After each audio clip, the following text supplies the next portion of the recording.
Guys Royal Challengers வெற்றி கொண்டாட்டத்தின் போது கூட்ட நெரிசலில் சிக்கி 11 பேர் உயிரிழந்ததாக தகவல் வந்து வெளியாயிருக்கு. இன்னும் அதிகமாகும் அப்படின்னு சொல்லியிருக்காங்க. அது மட்டும் இல்லாமல் உயிரிழந்தவர்களுக்கு ராகுல் காந்தி இரங்கல் தெரிவிச்சிருக்காங்க. அது மட்டும் இல்லாமல் காயமடைந்தவருக்கு வந்து சீக்கிரம் குணமடைஞ்சு வரணும் அப்படின்னு சொல்லிட்டு மோடி வந்து அவங்க இன்ஸ்டாகிராமில் வந்து அப்டேட் பண்ணியிருக்காங்க.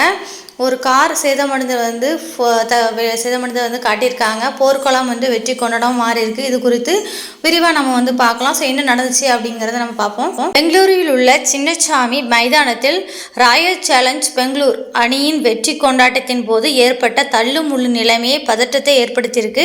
இந்த நிகழ்வில் பல ரசிகர்கள் வந்து பலியாயிருக்காங்க. தற்போது வரை 11 பேர் பலியான நிலையில் பலி எண்ணிக்கை மேலும் உயரும் அபாயம் ஏற்பட்டிருக்கு. ஒரு கிரிக்கெட் வெற்றியை சாதாரணமாக கொண்டாடாமல் திருவளை போல் அரசே கொண்டாடியதான் விளைவு ஏற்பட்டிருக்கு. இந்த மரணங்கள் ஏற்பட்டிருக்கு அப்படின்னு சொல்லலாம். அதிலும் கடந்த சில நாட்களாகவே ஆர்சிபி ரசிகர்கள் பொது இடங்களில் அடாவடித்தனமாக ஒழுக்கமின்றி கொண்டாடியதன் விளைவு நிலைமை மோசமாக காரணமாகிவிட்டது. அதிகப்படியான ரசிகர்கள் வருகையால் ஏற்பட்ட தள்ளுமுழுவில் பலர் காயமடைந்திருக்காங்க. சரியான பாதுகாப்பு ஏற்பாடுகள் இல்லாத இந்த அசம்பவத்திற்கு காரணம் என்று கூறப்பட்டது. KSCA மைதானத்திற்குள் ரசிகர்களை அனுமதிக்கும் முன் சரியான பாதுகாப்பு நடவடிக்கைகளை எடுக்கல அப்படிங்கிறத பலரும் குற்றச்சாட்டியிருக்காங்க.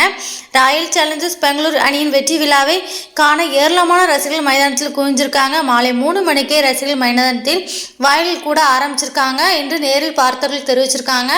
இதனால் மைதானத்தை சுற்றியுள்ள MG சாலை, கியூன்ஸ் சாலை, பிரிகேட் சாலை, சிவாஜி நகர் என அதிகப்படியான கூட்டங்கள் வந்து நிரம்பி வழிஞ்சிருக்கு.